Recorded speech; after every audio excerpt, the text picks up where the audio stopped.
Welcome to Straight Out of Savannah, Talking with Tammi, a podcast that showcases people you may not know who are choosing to use their gifts to inspire and move the planet.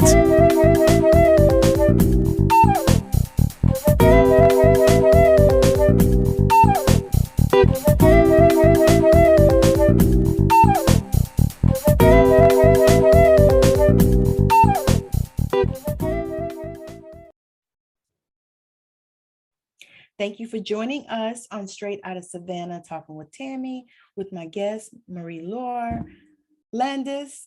I'm super excited that she is joining us today. She's going to share a little bit about who she is and what she does and how she can help you. Take it away, Marie. Thank you so much, Tammi, for having me in your show. Heard so much good stuff about it. Yes, so first and foremost, what I do, I want to say that I'm a writer before anything else. Awesome. That was my long life dream since I was like 4 years old, and I understood that it was people like you and I that was writing the books, that my mother would read me. So I made that happen. So I have a few books out there and also collaboration. So that's what gives me the most joy personally. And then I also like to help people and support them. So I've been a healer for 30 years now, and a coach. I coach soul entrepreneurs, so people with an idea that had an impact in their community. And now I've connected, that part of energy work, healing, and everything that I do there. And the coaching, like the impact that I want to see in the world. My mission is I want to live in a world that works for everyone, no one left behind.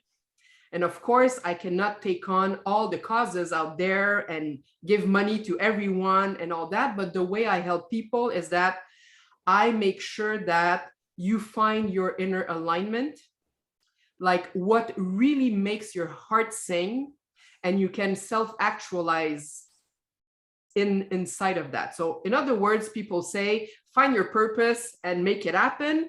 But I like to go deeper, because having your purpose out there, and living on purpose, sometimes we forget that the body needs rest. Yes. Sometimes we forget that the mind needs a little bit of freshen up sometimes. Yes.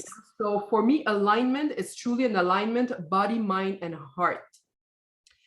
So, and I would say that 75% of my job is to remind people to take care of their bodies. And when your body is taken care of and the rhythms are in sync, you become more impactful, and you have to work a little bit less, because there's not all that chatter in the mind. Because life. Yes. In a minute, that's what I do. Yes. So let's talk about that. Yeah. Let's talk about when you experience, and I know that you probably have lots of clients that have dealt with this, and you probably have dealt with this yourself, but what happens when you have all this mind chatter going on, this stuff that's going on, because maybe you are at this place where you're trying to manifest something and you're doing all the things, all the things that people tell you to do, and all the law of attraction and all these things that you're doing, but you still have this mind chatter, something going on inside your head. Like you can't seem to just get past or get beyond. What do you say to those people, and how do you help them to resolve that? Yeah. One thing is that I tell them the bad news is that, the mind will never stop. Yes. Okay. The mind will never stop. But at the same time, there is another part of our being that I call the witness. I didn't invent that. You can find that in all the scriptures in any religion and countries. So yes. Witness. What is the thing that says, oh, I'm sad now. Oh, I had a good sleep. Oh, I dreamt a lot last night. Like there's a part that is completely unaffected and unattached that can describe actually what happens. but it's mixed and collapsed with the emotions, with the mind. And the mind will fuel and amplify the emotions. And of course, if your emotions amplifies, the thoughts are like, oh my God, it's too much. I cry too much. I'm too angry. I'm too this. I'm not enough that.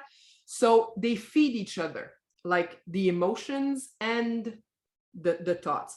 So the idea is to come back to a place where you don't make yourself wrong for having the thoughts, for having the chatter, for feeling and all that. And that is the witness. But it's not like, I know that some people like, oh, where do I find the witness? Now I can hear you, like, so I can stay there and be great and blissful. Of course, you cannot be sitting in meditation for 24 hours a day, but there are a few ways, you can stop the madness for a moment. And it's to become present to yourself and to get into the space of observing. So that's the only thing to get to the witness. You sit, take a few deep breaths, and you just observe what's going on. The moment you start to do that, and usually I say, start with the body. What's going on in my body? That actually will give the mind something to do instead of run around with whatever. And especially if you do a little bit of anxiety or you have fears or, like things are going and you feel unsettled, stopping, take a few deep breaths and then connect. So like connect, like if you have a feeling, that, or you're unsettled, where is unsettled feels in my body, like physically? Yes. And usually your mind or your awareness will be attracted to a place in your body where maybe there's a little bit of contraction, a pain or something, So the main pain points in the body, usually when you have stress, it's here, like in the neck. Yes. Because you have a lot of energy that happens here and a lot of energy that happens down there, like under the I would say the belly, like your legs and all that. So there's a lot that happens here, but if it's not connected here, it's kind of contract here. And the other part, yeah, well, I said it before, but it's the lower back.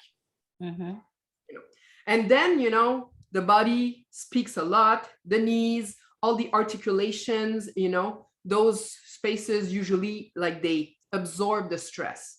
But if you keep avoiding just sitting for a minute, not 2 hours, just a minute, take a deep breath and be like, okay, like, yeah, I feel stressed out. Where is that in my body? And then, oh, okay.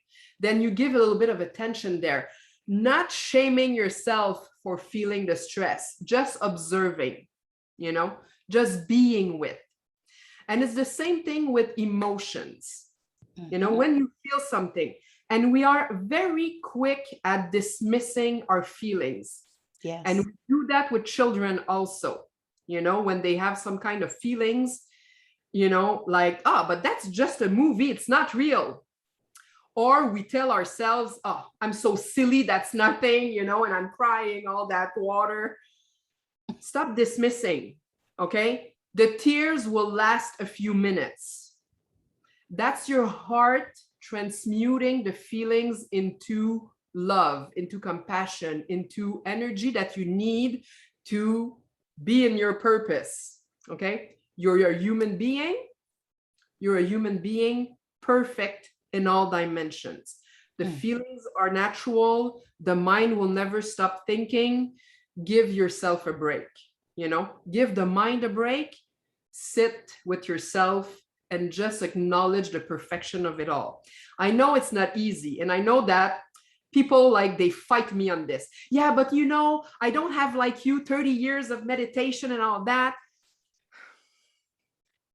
I still struggle with that every day, like I'm a human being. Yeah. It's just that I catch myself quicker when I start to dismiss myself or I try to avoid a feeling. Sometimes I'm just like, oh, there's something going on. I don't want to deal with it right now. Yes. Instead of just being like, oh no, it's just like, not right now. But also I'm thinking, but I'm not going to avoid it before I go to bed. You know, like I sit before I go to bed, like, okay, what's present? And usually, you know, it's like, yeah, a little resistance, a little stress or something. And then I can feel the bubble. Sometimes I cry and I'm like, and I feel my body open up. Because the more you keep things inside, it's not because you avoid them that they disappear. Mm-hmm. Just repress them, and then they become ailments in the body. Yes. Yes. Yes. I can tell you about it.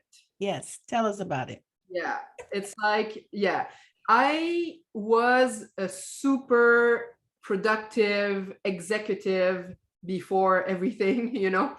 I raised 3 children on my own. So, you know, I made sure that I had a good job, that my talents would be out there. But I worked from, you know, 8 in the morning until late at night, meetings, other, you know, commitments. I was involved, you know, in my community. I helped young mothers. I helped families. I was a counselor for teenagers, and all kinds of other things I did, plus taking care of my children, putting them through college. Yes, I put them into college. And then, you know, it was like my body held on to all the stress. And even if I was meditating, even if, you know, like some of the practices and all that. Oh yeah, one thing I have to say is that I came out of, you know, childhood and teenage years with trauma, with PTSD from my childhood. And, you know, like now I think we're more aware that when there's family violence and abuse, Yes. we know that it has an impact on the children, even if the children weren't it or abused. But if one of the parents were abused by the other, it has an impact. Yes. So that was my case. And then, you know, and other things. So, but they were just like, but she seems fine. Yes, I was well adjusted, you know. Yes. I was the nice kid because my father made sure that I would not say anything. I would be proper, polite, and I would not tell whatever was going on. But I was traumatized. Yes. So I had children. I raised my children in my 20s, 30s, and my body was holding on to the stress of all the traumas that were never dealt with. Of course, a few things, you know, but, and then I hit the wall. You know, I think sometimes I'm like, it's because when my children, my youngest daughter, she hit 18 years old, there was something in my brain that said, okay, you know, she can sign her own papers, she can take care of herself. I don't have to take, you know, like the burden of, you know, of the responsibility of everything. So I'm good. And then it's like, you know, when you're going to vacation and the first few days you're sick. Yes. Like all life was taken out of myself, you know, like, oh my God, I cannot do this anymore. And I still went on. Because when you're running for the wall so fast, you don't know how to stop. Right. The only way to stop is to freaking hit the wall. So I was diagnosed with stage 3 breast cancer like 4 years ago. Wow. They removed one of my breasts.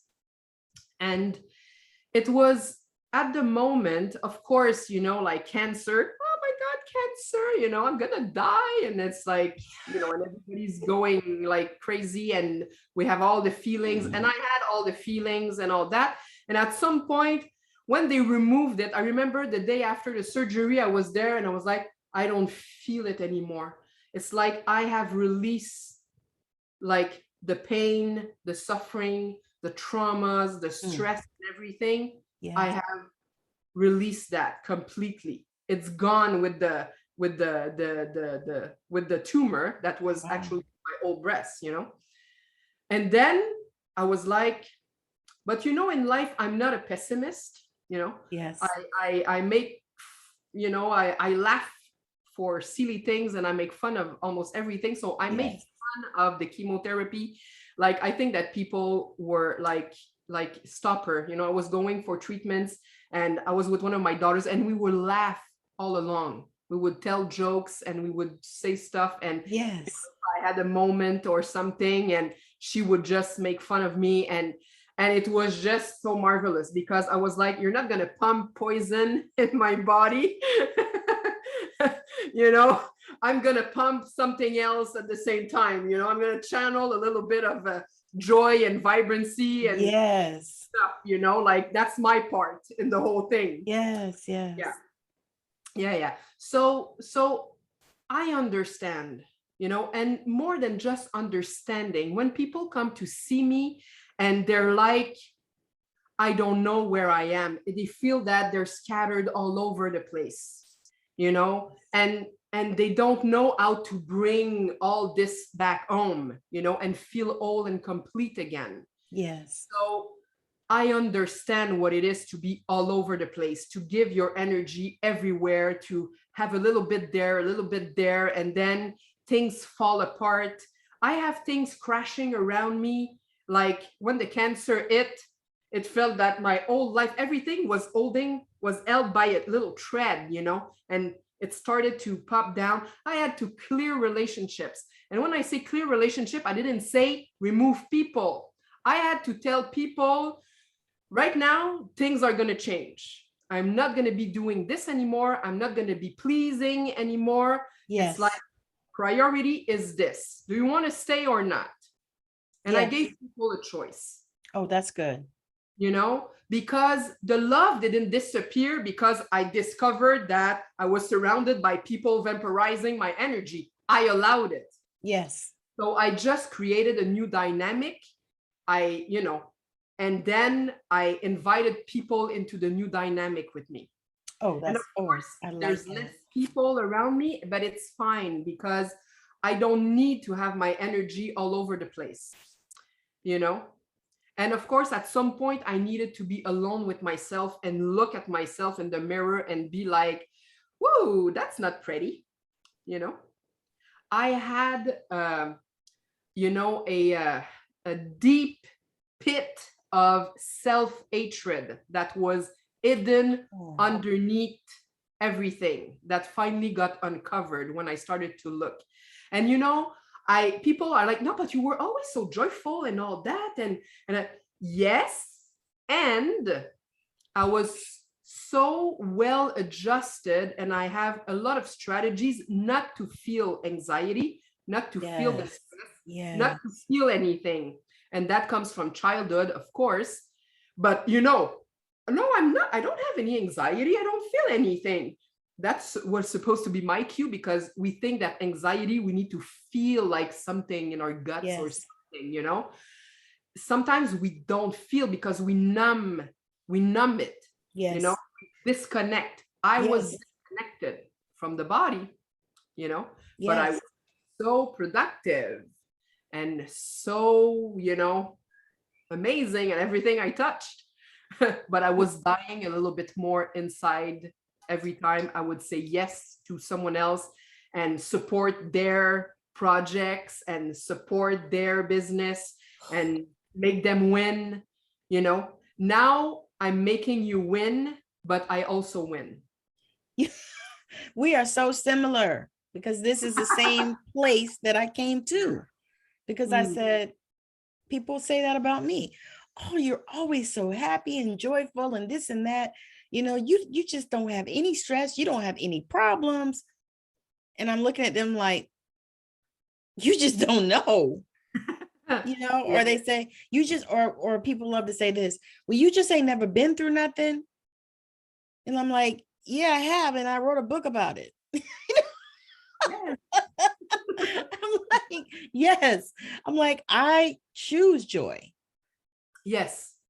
Now I choose joy. And also, just like you said, allow only the people in my circle that I allow in my circle that are, having the same type of energy and not trying to just siphon and suck and drain the shit out of mine. So yeah, I got you with that. So go ahead. Yeah. And it's very important what you say about choosing, Yes. because every moment is a choice. You know, when I was going through the treatments, and you know, the more you, I had 6 months of chemotherapy and then a full month and a half of radiation. And you know, when you start, you're like, yay, I'm a warrior, I'm gonna get through this, and la la. And then as the weeks go by, you know, you have less and less energy, your immune system is going down. You have, you know, waking up in the morning, I was just like, okay, if I can just get up and go to the sofa, oh my, I've accomplished something. My measure of success was if I could make my bed in the morning. Yes. You know, and sometimes I would sit there like, okay, I need food right now. And then 3 hours pass and I hadn't moved from my chair, you know, and I had angels around me. You know, there was a restaurant right across my place.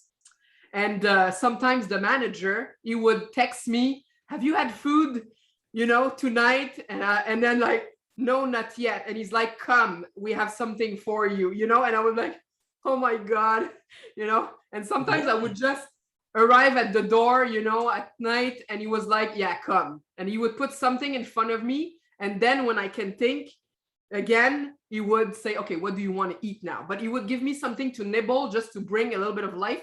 But, you know, I had to choose every freaking minute of my life at the time. Mm-hmm. Like this minute, I choose. Yeah. I'm not making it wrong. I have no energy. I cannot think. I don't remember the name of my children. Yeah. I choose. You know, I'm exhausted. I choose. Yes. In life, we're always trying to find the perfect thing, and we fantasize. The first thing we do is with our parents, we do that. I wish my mother was more like yours. I wish my father would do this with me on weekends. I wish my nana. And then we put our parents like, yeah, you're not the perfect parents. I would like this parents. And then we make them wrong for not being what our fantasy, you know, created. Right. So this is your mother, choose. So instead of fighting the mother you're having, choose her. Yes. And then see what happens. The mind will never stop, but if you stop fighting reality, you'll have a little bit more space for the thoughts you really want to have and thinking the things you want to think. That is powerful. That's a trick. It is. It really is. It really is. Yeah. So choose right now. You know, like a few months ago in January, the doctor said, Marie-Laure, I'm sorry, but cancer is back. And then I had all the feelings and everything. And I was like, yeah, whatever. I don't give a shit anymore. Take me. How long do I have? You know, 2-3 years. Okay, that's enough to put things in order and, you know, be done and all that. And I chose that space. And I know it's scary sometimes for people, you know, our loved ones, to hear that we just want to give up. Actually, I wasn't giving up. I was just choosing the feelings that I was having. Yes. You know, like, I'm so tired. I gave everything. And then what? I end my life, you know, sick and tired. Like, where's all the joy and stamina that I was creating for myself? Yes. Where is all that? And then I chose that. And then I chose the next day. And then I chose the pain in my body. And then I chose the freaking medication that I have to take every day for the rest of my life, you know? And then in the morning, and the more you choose those moments, even if they're not happy things, the more you stop fighting them, because even if you fight them, they're still there. I still have to take the damn pill. Now, when I take the pill, I'm like, this is for my vibrant health. I chose this. Mm-hmm. Just like the chemo, you know, I had my, you know, I do my part. And I have the practices in the morning that make sure that I am fully connected with my body, that I'm in sync with my body. I was supposed to be in a lot of pain. And I know if I don't do the practices one morning, I go around like a freaking 200-year-old woman. you know, on my knees, I cannot walk and this and all that. I just need 5 minutes. I get immobile. I take a deep breath. I honor my body. I breathe. And until I feel that my body is awake, I'm right there. I'm connected back to my heart. And I bring my thoughts to my heart. What am I about? What am I committed to? What's my commitment for the world? What's my commitment for myself, for my loved ones? And I bring that into presence. And then I get out of bed.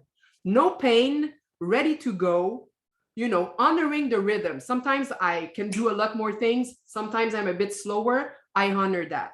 Yes. You know, I don't push myself because I have all these things to do. Oh no. I choose the moment and my capacity in the moment. Yes, I love that. I love that. Choose the moment and your capacity in the moment. I love that. It's just like so amazing. Yeah, because otherwise, what are you doing? You're always chasing the perfect circumstances, the perfect things align for you to, "Oh, I'm going to do this when I have the money, when I have the partner, when my kids get this, when I have my new toaster, whatever." Instead of just being right here, this is what I've got. This is the capacity I have. I honor that. And when you do that, it's very interesting, but it kind of open your mind to, oh, but there's this too. I can use this. And then your capacity expand a little bit more. You know, we are trying to be masterful at things even when we start. That's the chasing, you know. I will give you an example that I think will make it clear for everyone, okay? Yes. So, you know, a kid, you know, when they start, you know, they crawl and then they stand up and they're trying to walk. So that's around a year old, give and take. Some it's a bit before, some it's a bit after, but around 1 year old. And then you look at them, it's marvelous. They stand up, they do one thing, they fall on the floor, they try again, they do that all freaking day. And then they run around, they crawl around, and then whoops, they're up again. And then until we're there with our camera, he's walking. And then they're like, oh yes, I'm walking, you know, and then they fall again. So then they get up on their wobbly legs until the legs are strong enough for the motion of walking. And the moment you get the motion, you don't think about it anymore. I'm sure that in the morning when you get up, you're not thinking, oh, how do I walk? Let me try. No, you know, you get up, you walk. Right. So now we take things in our life. We start something, whether it's a new business, whether it's a new relationship or anything, a new job. And we're like the kid with the wobbly legs. We stand on our two legs and then we fall. Most of us, do you know what we do? I'll never be able to do it. I quit. And then we quit. Can you imagine if at 1 year old, you had freaking quit the first time you fell on your ass when, you know, you couldn't walk the first time? You would still be crawling. Wow. You know, so give yourself the space to master something, to expand your capacity. Yeah. You don't have to have the right answer right away, but start somewhere and then honor the steps, you know, one after the other. And it's not, oh yeah, like the process or the journey is the thing. It's not about that. It's giving yourself grace. Yes. Yes, that is so important. Yeah. That is so important. And it doesn't matter where you are in the process. You can still give yourself grace. Yes. Yes. Yeah. So my whole message in all that is stop making yourself wrong. Yes. You know, everybody screams, let's have compassion for one another. Have compassion for yourself first. It's going to be very much more easier to have compassion for everybody else. I think RuPaul says something like that, you know, love yourself and, you know, it's going to be easier to love everybody else. But it's the same thing. If you don't have compassion for yourself, you're going to see the flaws in everybody else. And your life will be about pointing out the flaws and complaining about your life instead of nurturing what you discover about yourself as you find compassion for the parts of you that, I'm like that. Okay. Yes. How do I transform this for myself? You know, how do I expand on that? How do I let go of this? Usually the answer is quite easy. It's not easy to do. It's let go of something, like we have a hook in the past. That's one of the things I do with people. I have a great package that I call the time warp. It's like we reclaim the things we left in the past. Usually it's our creativity, it's our innocence, it's our joyful nature that we have as a kid. Something happened and we got shut down and we left that part over there. And now we're chasing it. How come I was so joyful when I was a joyful kid and then life happened? So in energy work, I do that with you. We go back and we reclaim it in that situation or whatever happened. And you can bring it back here in the present and then use it for your future, you know? That's powerful work. Yeah. Because, we all have that though. It's not limited to just people who are in the light or awakened or any of that stuff. We all have that, because we were all joyful as kids on some level. Even if we were going through trauma and traumatic experiences, we still had a place that we could go to where we could be joyful. Yeah. And that's life. Yeah. So let's talk about your book real quick. I want to talk about books. We have another hour. Yeah. So, okay. So I have a novel in French. So if you speak French for some, it's out there. I have 2 poetry collection. That's the gift that I gave to myself. I know that poetry, people don't read poetry except scholars or whatever, but so I have one in French, one in English. It's not a translation. I have 2 different voices, one in French, one in English. Oh, wow. Yeah. So that one is Remind Me of You. So it's a collection of poems that I've written through the years. And now I'm working on 2 books. One is a series of short stories that are a bit weird, bizarre on body parts. So I do that with another writer. So we have a lot of fun. And if everything goes according to plan, it's out this fall. And my other book, which is a nonfiction, is the book about that healing. Like I go through the whole thing. When I got the diagnosis, when I told my children, when I went through the treatments, how I chose those moments, what I did to nurture myself, to reconnect with my body, with my heart. So that's all in the book. But I really want this book to support people in, like we like to figure out what's going on with ourselves, Yes. So I try to put there, like the intimate feelings around having the poison, like dripped into my body, how that's a lot of question that I had. How does it feel, like to get chemotherapy? We don't like to ask that of people going through the thing, but but but I was just like, ask all the question. How is it to live with only one breast? Am I still feminine? Do I still feel myself all incomplete and all that? So I expose that in the book, but also I help people. When you support someone going through a challenge like this, like health, it can be cancer or something else, but we know health, it's very emotional for people. Yes. Our health, because we feel weak. We feel we're not all together, we don't have all our capacities. I know, because I was super productive, and then I was like, I cannot do anything anymore. So it's really about that, that how we can remove all the heaviness around the disease and bring healing in a space where, I don't know how to say it, but healing is not about the dark stuff or the dark feelings or anything. Healing is about, like the recovery of self. I was going to say connecting. Yes, the reconnection with spirit inside of you, with the parts of you that were scattered. Like, so for me, it was through that. For other people, it's like they break their legs and it takes years to recover. For other people, it's they lose their job or they divorce, whatever the situation. But anyway, so in the book, it's like I try to bring that. How do you bring compassion to yourself when you're going through crisis like this? So this one is a health crisis, but how can you support your people? You know, like stop dismissing others people feeling, like Yes.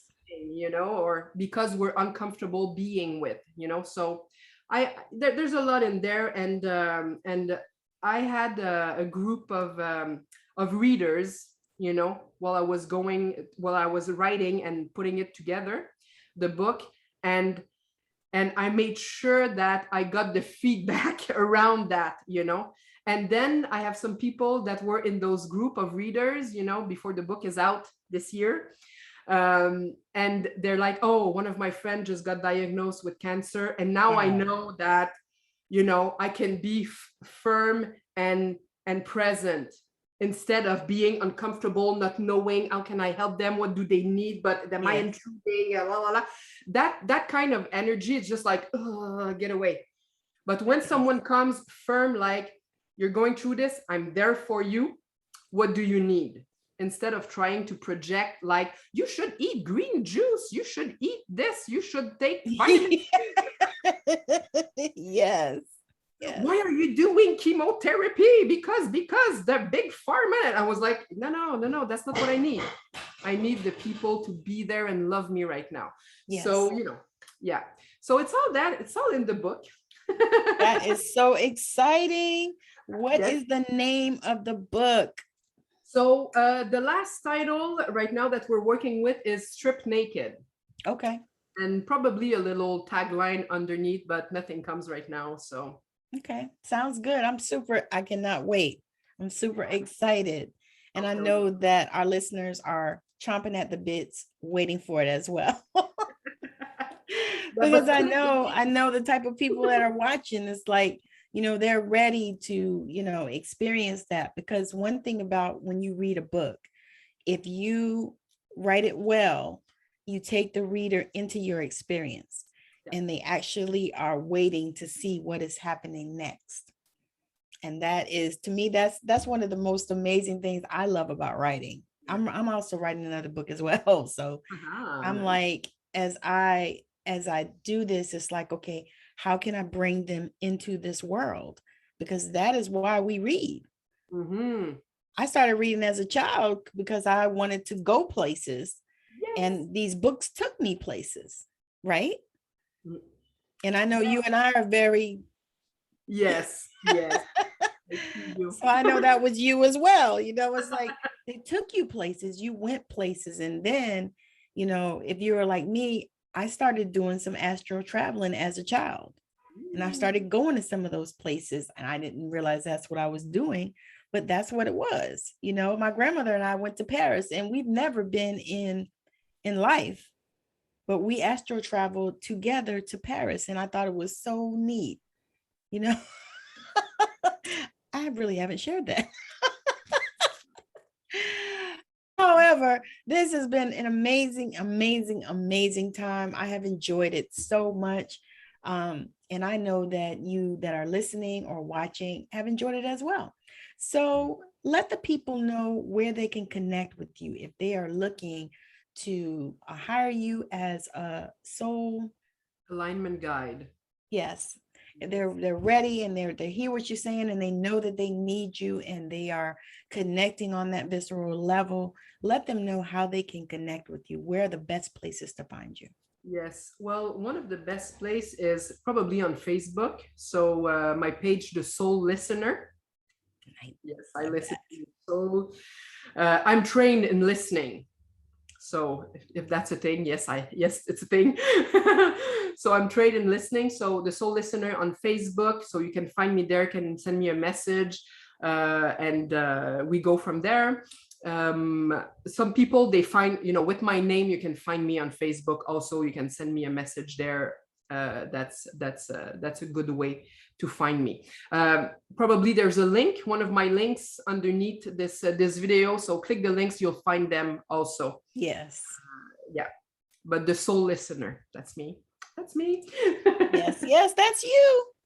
So I'm super grateful for everyone that is listening and that's watching. And I am so deeply, deeply grateful to Marie for coming on here, because I just knew that I wanted to talk to her, and I knew that I wanted her to get in front of this audience and share all of her goodness and all of her blessings, because that is the way I feel right now. Is like, I feel like I have been blessed.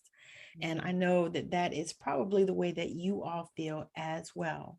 So thank you so much for joining us on Straight Out of Savannah, talking with Tammi, with my guest, Marie-Laure Landais. And she has just been such a beauty, such an amazing spirit. She is beautiful inside and out.